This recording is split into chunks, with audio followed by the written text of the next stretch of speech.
CloudTrail is a really important service for any AWS user to be familiar with. And in this video, I wanted to do a brief overview of the service, including some of the key concepts that you should be aware of. Afterwards, we're going to head over into the AWS console and do a hands-on demonstration of some of these concepts in action. So the first thing that I wanted to do to describe how CloudTrail is used in the AWS ecosystem is through a practical example.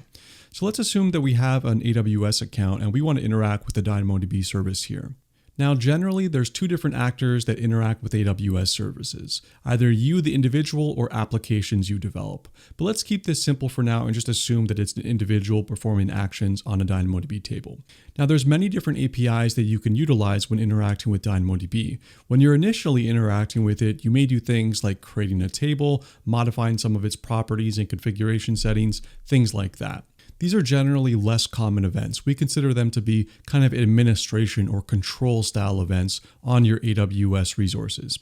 And the second type of events are kind of more granular type of events. So if you're querying a table, you're modifying some of the items, you're deleting some of the items, these are much more plentiful events, especially if you build an application that has a lot of requests per second.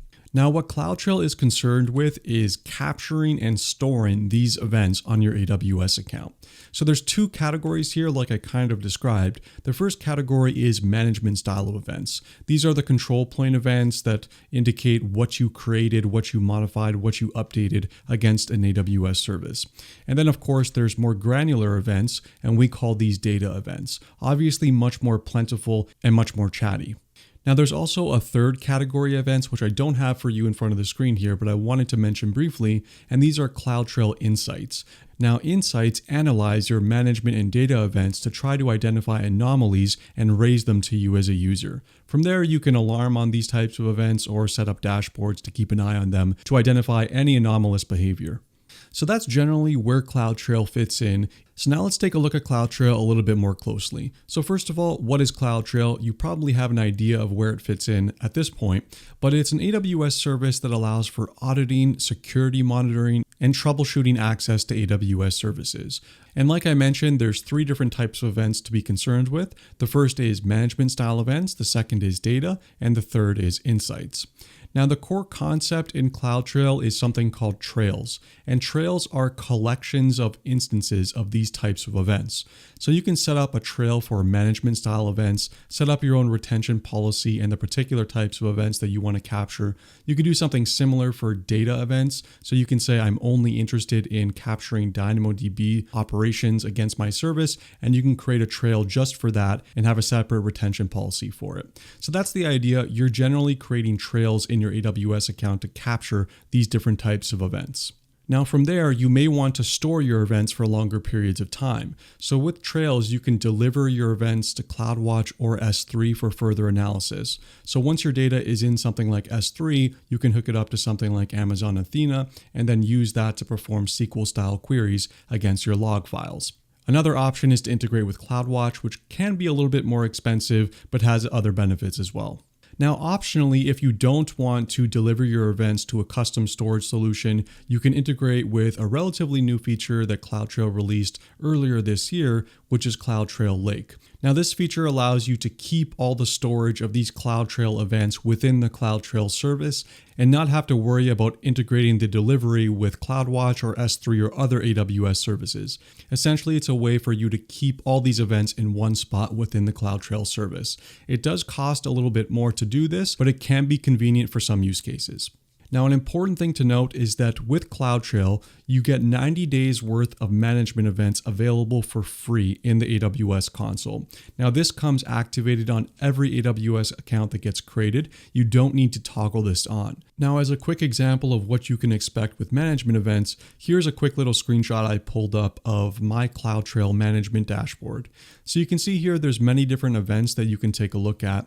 Over here on the left-hand side, the leftmost column is the event name. So you can see this was a S3 service I was interacting with. Down here, describe table, this was related to DynamoDB. You can see things like the event time, the username that performed the action, what the event source was or the service that was being accessed in this case, and then what resource was being accessed as well. And then over at the top, it allows you to apply certain filters and certain time ranges that you may want to filter down your data on. Now from here, you can also download these events to your local machine in CSV format or export this data into something like Athena for more comprehensive analysis. But this is generally the idea of what you can expect with CloudTrail from a user perspective. So now I want to talk about some of the use cases that CloudTrail helps address. So one of the more common ones is to identify the source IPs of requests and whether or not MFA was enabled. Now these are just two very simple examples, but if you think about any application, you generally want to log the IP addresses of applications or users that are making requests to your service. From there, you can analyze things like top talkers by IP. So this can help you identify bad actors that are potentially abusing a certain API or a certain application flow, and then have a way to blacklist them if you need. Now, another cool feature is that you get access to access denied errors. So this will help you identify when you have compromised credentials. So maybe you have a user that accidentally published their credentials to GitHub and someone captured that and they're trying to access it and receiving all these errors. From there, you can set up alarms on these access denied errors so you can identify which credentials are compromised so that you can quickly address it. And a fourth one that is particularly useful in my experience is that many times you can use CloudTrail to gather more verbose error logs when an API call fails. This is particularly useful for those of you that are using CloudFormation. Often when you're working with CloudFormation, which is an infrastructure as code service, you get these very vague and ambiguous error messages, and it's often very, very difficult to debug exactly where your application deployment went wrong. So using CloudTrail, you have access to the very specific error message that the AWS service emitted and not these general, vague, ambiguous error messages. So very, very useful from that perspective. And in other AWS services, say for example, you're trying to invoke DynamoDB and you get an error, it can give you more granular metadata about what went wrong in your invocation as well. So very, very handy and very useful to be aware of. And then finally, you're able to group all the events or all the trails from multiple different AWS accounts for long-term auditing and storage. Now, many organizations may have security requirements where they need to retain their log files for longer periods of time. So CloudTrail helps you capture and deliver those log files to multiple different AWS services so that you can keep them around in cold storage. So these are some of the use cases that CloudTrail can help you address. I wanted to show you a brief example of what management and data events look like now, so you can get an idea of what you can expect when working with CloudTrail. So here is a management event example, and I just want to kind of run you through some of the important elements that I identified here. So obviously you can tell it's a very large JSON object and there's much, much more data here. I actually just trimmed it at the bottom. But you can see over at the top, we can see the AWS user that was accessing this management API. Also here is the account ID and the access key, which I obviously blurred out. You can see down here whether or not MFA was authenticated or MFA was used in the login. You can see I do have MFA enabled on my account. You can see the source IP address and the user agent. So this is helpful for identifying whether or not someone's calling through the console, calling through an SDK, whatever it may be. You can also see the event source, so which service in question was being utilized. So in this case, it was S3, and you can see the event name here was list buckets. And that's pretty much it for the interesting ones. You can take a look at this a little bit more closely if you're curious. So now let's take a look at what data events look like. And they're a little bit more interesting because they give you access to what the user, in our case, we're using Dynamo here, you get access to what the user was trying to do with their operation. So let's take a look at this here. Now, similar to the management events, you get access to the ARN, the account ID, and the access key like you saw in the previous example.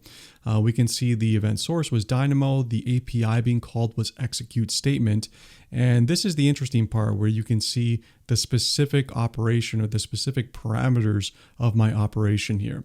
You can see I was using DynamoDB's particle or party QL feature to perform some SQL style queries on my table. So I ran a select star from my orders table where the state is equal to something, and we have some redacted data here as well. And then of course we have some additional metadata that you can take a look at as well. So this is what a data event looks like. Now let's talk about pricing, because not all of this is for free, unfortunately. I wish it was, but there are some additional costs for enabling CloudTrail beyond the 90-day management trail that you get access to for free.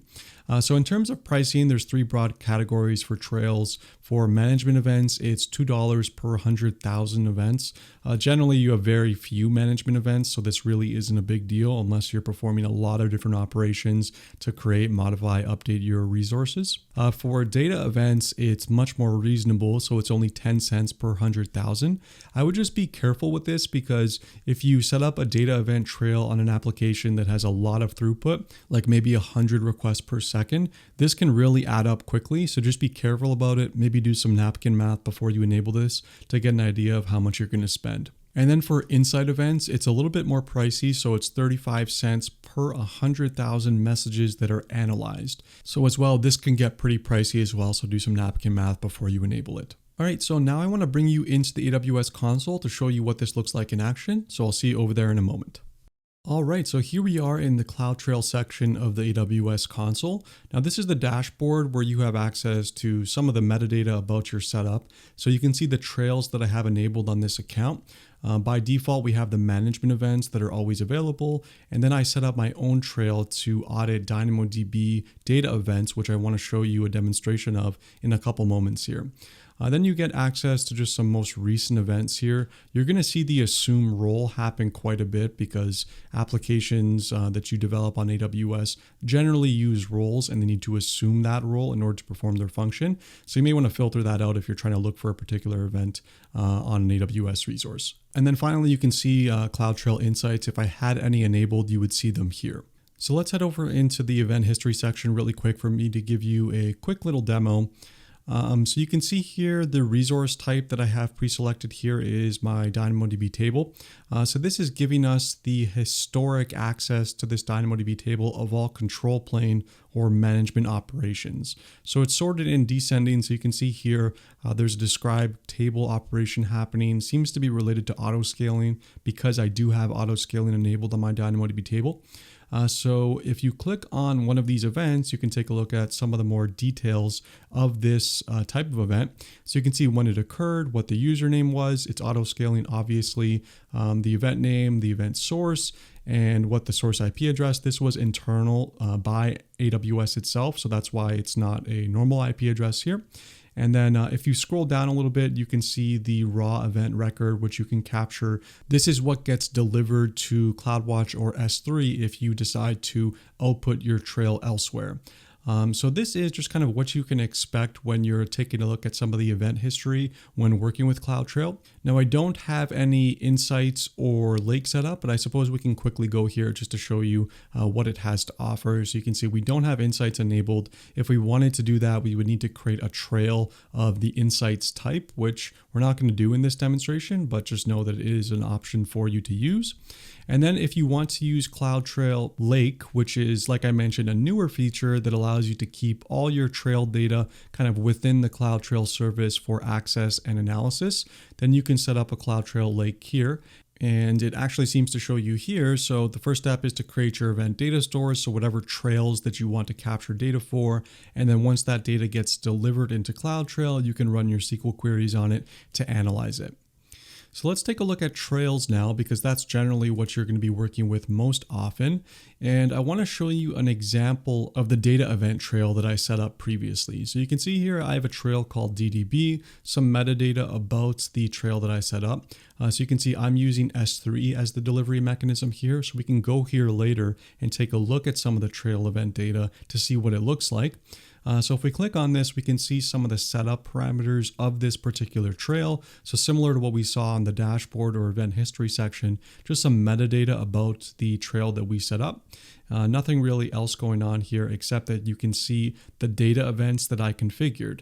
So you can see for this trail, I configured it so that all current and future DynamoDB tables, all the read operations I will have access to.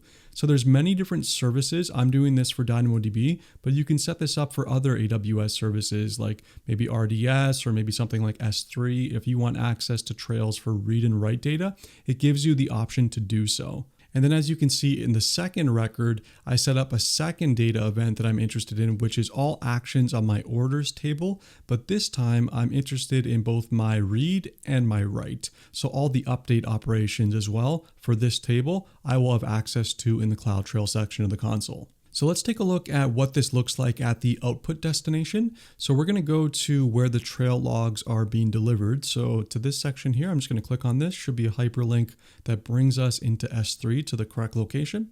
And you can see, correct, we are in S3 now. So let's take a look at some of the audit data that we have access to. So it's by region here. So US East 1, 2022, and it's separated by month. And I believe also by day and hour too. So let's go to, so this was the 6th. And so here's some of the data that you can expect to work with. If you have very chatty applications, these may be very large because you do get more than one data event for every file. So let's take a look at one of these here. So I'm going to click on this and let's just open it up directly here in the console. Now let's just zoom in here so we can see a little bit more. So as you can see here, this is a collection of different records here. So it may be difficult to read, but this is similar to what we were seeing before. If you take a look closely, you can see this is a read operation on my DynamoDB table. So the select star from orders, you can see the event name was execute statement and that this was indeed on my DynamoDB table. So this is a little bit about CloudTrail and what you can come to expect for some of the different data event trails. If you enjoyed this video, check out my other ones on CloudWatch, which is kind of related to CloudTrail. And thanks so much for watching. And don't forget to like and subscribe. I'll see you next time.